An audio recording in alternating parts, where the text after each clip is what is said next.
Assalomu alaykum 8-sinf adabiyot darsligidagi mavzularni sizlarga audio variantini havola etamiz. O'quvchi va abituriyentlar uchun. Mehnatimizni qadrlagan holda videolarimiz ko'pchilikka tarqalishi uchun obuna va like bosishingizni so'rab qolamiz. Mutolaadan oldin. Xurshid Dostmuhammadning Mirkomilboyning qazo bo'lgan namozi hikoyasi adolatparvar inson Mirkomilboy haqida bo'lib, unda millatni ma'rifatli bo'lishga undagan, bor boyligini yurt ravnaqi uchun sarflagan. Ammo nohaq ayblangan qahramon hayoti haqida so'z boradi. O'zingdan chiqqan baloga qayga borasan davoga xalq maqolini eshitganmisiz? Uni qanday izohlagan bo'lardingiz? Bilib oling. Mirkomilboy tarixiy shaxs bo'lib, 1860 yili Qo'qon xonligining Andijon shahrida boy savdogar oilasida dunyoga kelgan. Asrning 80 yillarida yer-suv va paxta maydonlariga ega bo'lib, katta boylik to'plashga muvaffaq bo'lgan. Asr boshlarida uning shaxsiy mablag'i 13-15 ming so'mni tashkil qilgan.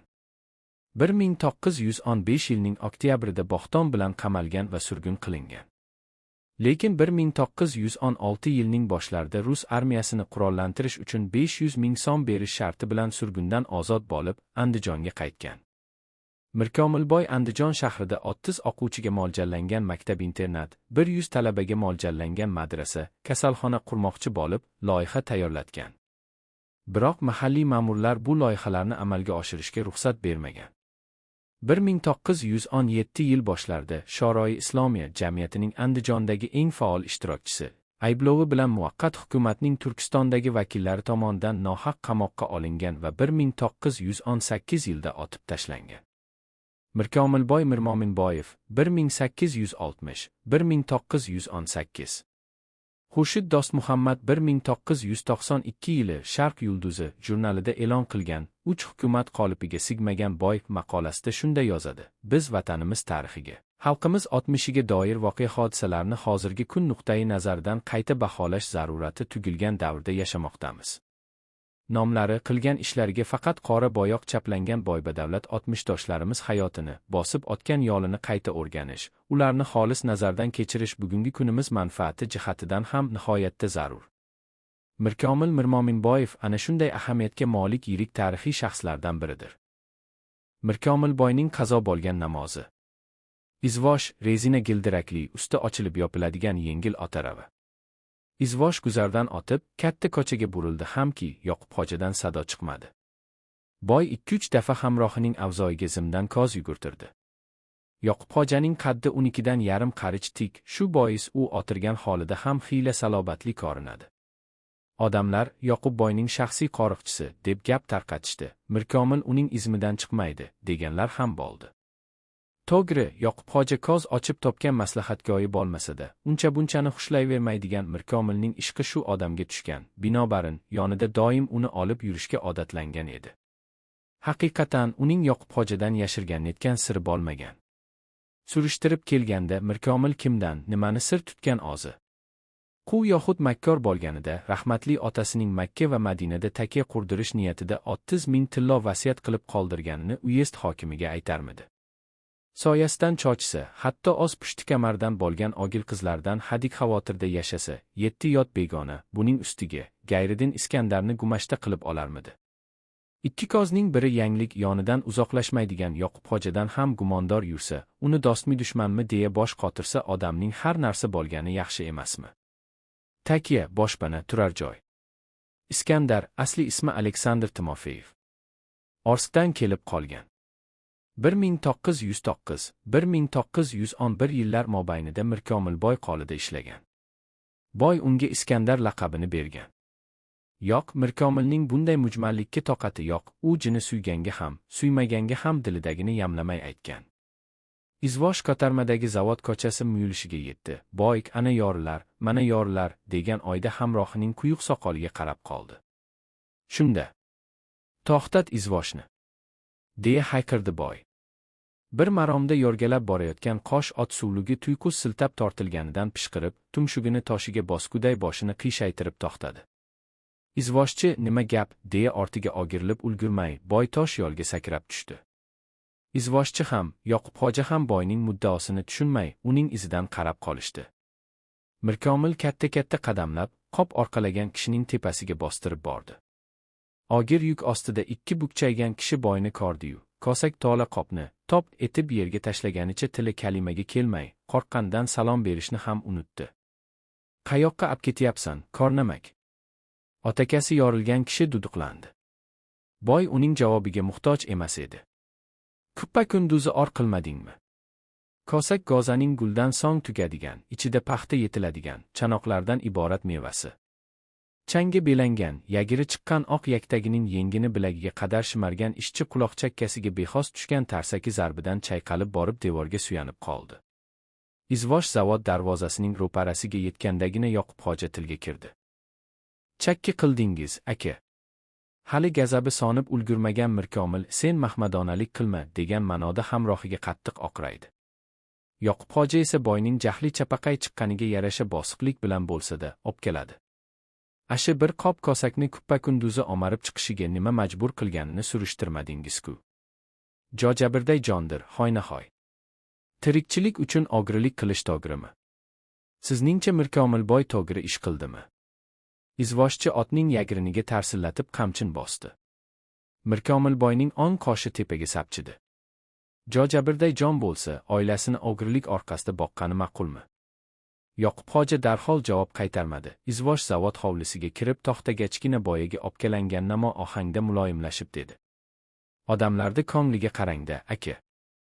Haq gapni aytaman deb u yoqda Temurxojini izza qipsiz.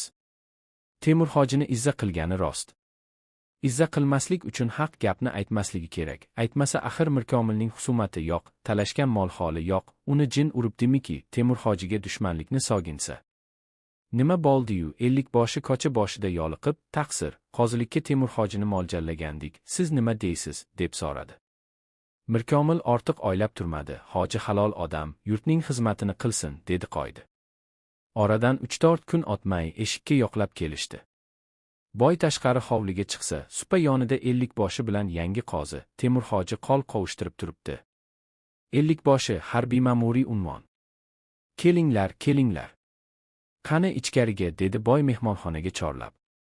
Mehmonlar oyoq tirab turib olishdi. "Birrov kirdik", dedi o'ngaysizlanib 50 boshi. "Ashi, hojingiz sira qo'ymadi. Bir niyat qilgan ekan." 50 boshi gapini adogiga yetkazgunicha qozi tugunning bo'gichini yechib, zarbof tonni qoliga oldi. Mirkomilboy keluvchilarning muddaosini tushundi. "Ey barakalla", deb yubordi u boshini chayqab. Mezbon mamnun bo'ldi degan oyda harakati dadillashgan mehmonlar tonni qolga olib ulgurmay, boy muddaosini oydinlashtirdi. "Bu ishlaring durust emas. Bir ogiz rizoligim evaziga hadya keltiribsizlarmi? Undan chiqdi, rizolik bermagan taqdirimda ortimdan tosh otar ekansizda." Temurxoji ikki qo'llab tutib turgan tonni tushirib yubora yozdi. 50 boshi tushuniksiz goldiradi. "Yo'g'e, taqsir. Biz hojingiz, oq fotiha olay" deb. Mirkomilboy oziga yetgancha qaysar ham edi. U 50 boshining tutilib bo'gilib gapirishga quloq solmay, ko'nglidagini oxirigacha aytdi. "Xushomadni bandaga emas, Xudoga qilinglar. Xushomad, sermulozamatlik, laganbardorlik. Yoqub Xo'ja bo'lsa, to'g'ri gapni aytaman deb dushman orttirasiz", deydi. Haq gapni aytgani uchun dushmani ortadimi? Haq gapni aytish dushmanlikmi? Axir u kimga, qaysi hamyurtiga yomonlikni ravo ko'rdi? Fe'l-atvori shunday ekan, nachora bir yumalab bo'lak odamga aylanib qololmasa. Haqdan voz kechib har kimning ko'ngliga qaray olganida, bir uy boyvachchaning betiga oyoq qo'yguday ish qilmas edi. Endi afsuslanish, pushaymonlar qilish oson, lekin tabiatidagi kajbahslikdan qutulish fursati jon chiqar vaqtiga qoldi. Kajbahslik o'jarlik. Ubaydulla Junfurush Maylisoydagi zavodiga 2 qur kelib, uyga taklif qilib ketdi. Aytilgan kuni Yoqub Xo'jani ergashtirib borganida bir uy mehmon gurra qozgalib Mirkomilning hurmatini bajo keltirishdi. Boy yonida Yoqub Xo'ja uyning toriga otib joylashib o'tirib olguncha yigilganlarning qanday odamlar ekanligini, hatto bir-ikkisi o'zaro ma'noli ko'z urishtirib olganigacha payqab ulgurdi. Derazaga yaqin o'tirgan Gafurjonning tusi gezardi. Berida Gafurjonning amakisi Hoshimboy, so'ng paxta tijoratini endi-endi yo'lga qo'yayotgan Nigmonbek. Ularning hech birida Mirkomilning xusumati yo'q, xusumat qayda? Yigilganlarning hech biri Mirkomil bilan bellashadigan sarmoya jamlamagan. Shu ma'noda ham bu davraning posangisi Mirkomilboy uchun xiyla yengillik qilishi ayon edi. Adabiyot. Mirkomil sir boy bermadi. Iliqqina suhbatga goh qo'shilib, goh so'zsiz bosh irgab o'tiraverdi. To'satdan Hoshimboy gurung mavzusini burdi. Zakot farz. Zakotdan boyin tovlash benamozlikdan kam bo'lmagan gunoh kabira. Mirkomil umr bo'yi loyning ichidan chiqmagan kulolday rangi zaxil Hoshimboyning aftiga chimirilib qaradi. Yoqub xoja quyuq qora soqolini qo'l uchida siypaladi. Gapga gap ulandi, suhbatga g'iybat, fisq-fasod aralashdi. Kim ogiz ochsa, aytganiga Mirkomildan tasdiq ishorasini kutar, boyning avzoyidan esa na e'tirof, nada e'tiroz ma'nosini o'qib bo'lardi. Nigmonbek ham gurungga qo'shildi. Zakot to'lash niyatidagi odamning ko'ngli toza bo'lmogi lozim, dedi u xotinchalish ovoziga zoraki salobatli tus berishga urinib. Bizlar-ku mayda davlatmandlikni havas qiluvchilar xolos errayma boylar orasida ham zakotga xiyonatkorlar bor ekan. Sarmoya asosiy savdo mablagi.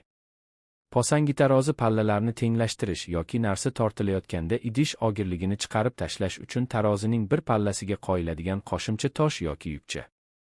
Gurung suhbat. Errayma kekkaygan. Mirkomil tishiga og'riq turganday ko'zini bir zum yumib ochdi-yu, sir boy bermaslikka urinib, ikki barmog'i bilan iyagini chimdib oldi. Nigmonbek. Kelganidan beri ilk bor ovozini baralla qo'yib murojaat qilgan Yoqub xojaning salobati hammani jim qilib qo'ydi. Odatda Yoqub xoja gapni boshlab qo'yib, xiyla fursat sukut saqlar, aksari hollarda shunday sukutining o'ziyoq buzuq niyatli suhbatdoshni ancha sarosimaga solib qo'yar edi. Bu safar ham u xuddi gap boshlamagan odamday jim, labini qimtib ko'zoynagi ostidan Nigmonbekka qadalib qaradi. U qaytib tilga kirgunicha Nigmonbek necha qizarib necha bozardi. Nihoyat Yoqub xoja sukut bilan azoblash mashqini maromiga yetkazgach so'radi. Bu kichkintoyni kulala qildilarmi? Nigmonbekning badanidan sovuq ter chiqib ketdi. Yomon chikitdi-ku, ablah deb sokindi ichida. Chikitdi, tagdor kinoya qildi. Mirkomil yengil tortganini sezdirib qo'yish ma'nosida bir qo'zg'aldi. Nigmonbek o'tgan yilning jadi kunlari ogil ko'rgan, boyning hurmati uchun unga Komiljon deb ism qo'ygan edi. Endi Mirkomilga piching qilib, uni yomonotlikka chiqarmoqchi. Mirkomil esa o'sha hurmati chinmi, manavi pastkashligimi, deb mana oradan 5 yil o'tgach, mulohaza posangisiga qo'yib olib qo'yib ko'ryapti. Og'ziga kuchi yetmaganlar Mirkomil ayrim daromadlardan zakot to'lamaydi, deb ovoza qilgani boyning quloqiga yetgan. Shuni esladi-yu, mashvaratning nishabi qay tomonga o'tganini o'sha paytda qisman va hozir to'la-to'kis payqab yetdi. Tokin dasturxon tevaragida o'tirganlar pinhona ko'zlagan muddo amalga ko'chayotgandek baravariga boyning og'ziga tikildi. Mirkomil hech bir davrada sozini yo'qotmas, umuman tili qisiqlik nima ekanini bilmas edi. Zakotdan bahs ketdi. Yaxshi. Ashnaqa munozaralar boshlaganda, dedi u hafsalasizlik bilan beparvo ohangda va tortishib o'tirishga arzimaysanlar, degandek, to'satdan gapning dumini yuldi. Zakot-ku farz, illo zakotning oldida nima bor? Boy savoli javobsiz qolishini aniqlashtirib oladigan fursat jim bo'ldida, o'tirganlarning jon-jondan uzib oldi. Ashnaqada zakotdan avval ushur bor. Zakot to'lovi xususida erraymalik qilishdan burun ushurni tushunib qo'ysinlar. Ushur dehqonchilikdan kelgan daromadning ondan biri hisobida olinadigan soliq turi. Boyning so'zlaridan uning zakovatiga qanday baho berasiz? O'zini tortishib o'tirishga arzimaysanlar, deganday tutishidan nimalarni uqdingiz? Tijorat soqmogida endi atak-chechak qilayotgan hamyurtlari, dindoshlari bu borada katta-katta ko'chalar ochib ulgurgan Mirkomilning oyog'iga osilishlari ne uchun kerak bo'ldi? Axir boy ularning mushugini pisht demadi. Aksincha, qaddini rostlab olsin degan murodda nechtasiga qarz berdi, faqat Gafurjon omonatga xiyonat qildi. Ish qozigacha yetdi.